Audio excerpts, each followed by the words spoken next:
Sous ces bâches, des tondeuses made in Wissembourg prêtes à partir au Royaume-Uni. Un convoi est expédié chaque semaine.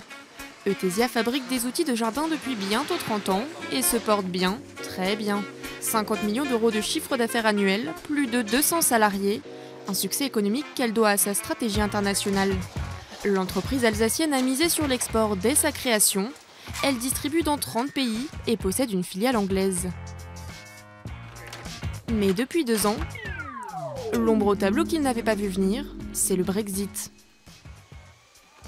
Le Royaume-Uni tourne le dos à l'Europe. Près de 52% des Britanniques l'ont décidé. Le jour de l'annonce, en juin 2016, les marchés économiques sont déstabilisés. Eutesia perd du chiffre d'affaires dès le mois suivant. Ça va mieux, je dirais qu'on est revenu à la situation d'avant. Maintenant, le fait que les prix en valeur absolue convertis en livres sterling soient plus élevés, de l'ordre de 10% que ce qu'ils étaient auparavant, ce n'est pas de nature à développer les ventes, bien entendu. Néanmoins, c'est vrai qu'on a repris les parts de marché perdues l'année précédente.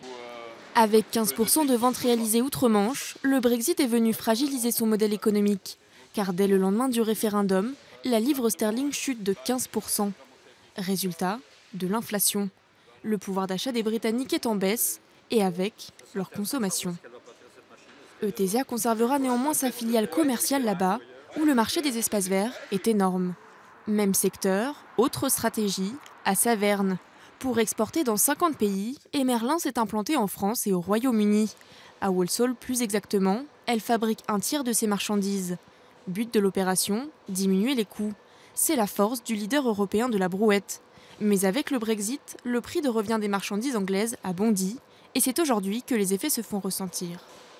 Ce qui a été relativement spectaculaire, c'est que sur l'ensemble des entreprises, on a pu remettre ces augmentations de prix. Ça a été plutôt bien accepté et rapidement accepté par le marché.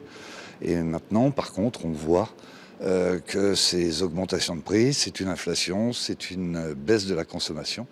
Et nous rentrons alors dans une deuxième période et sur une pression de nos partenaires distributeurs pour baisser nos prix.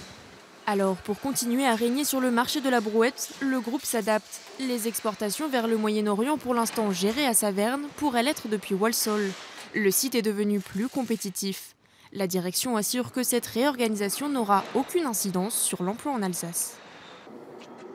Les entreprises françaises réagissent donc comme elles peuvent à ce divorce européen, mais la période reste largement teintée d'incertitude car les négociations sont toujours en cours entre le Royaume-Uni et l'Union européenne. Ils viennent de trouver un accord sur une période transitoire qui durerait jusqu'à fin 2020. Cela signifie peut-être l'abandon d'un Brexit dur au bénéfice des citoyens britanniques installés en Alsace. Et parmi ces Britanniques, Jack Hanning, strasbourgeois depuis 30 ans. Le sort des citoyens agite particulièrement les discussions entre Bruxelles et Londres, sans garantie pour l'instant. Comme lui, ils sont plus de 170 000 à vivre et consommer en France, dont beaucoup de retraités. Une source de revenus non négligeable pour l'économie locale. Ça va dans un sens qui n'est pas du tout favorable aux retraités qui vivent ici. Un retraité britannique qui est venu s'installer en France après avoir pris la retraite et qui vit avec une retraite payée en livres sterling, cette personne a déjà ressenti une baisse de son pouvoir d'achat. Les étudiants et les chercheurs devraient également être moins nombreux à l'avenir, avec l'arrêt d'Erasmus et des programmes de recherche communs. Pour les ressortissants britanniques aussi, ce divorce européen est loin d'être un long fleuve tranquille.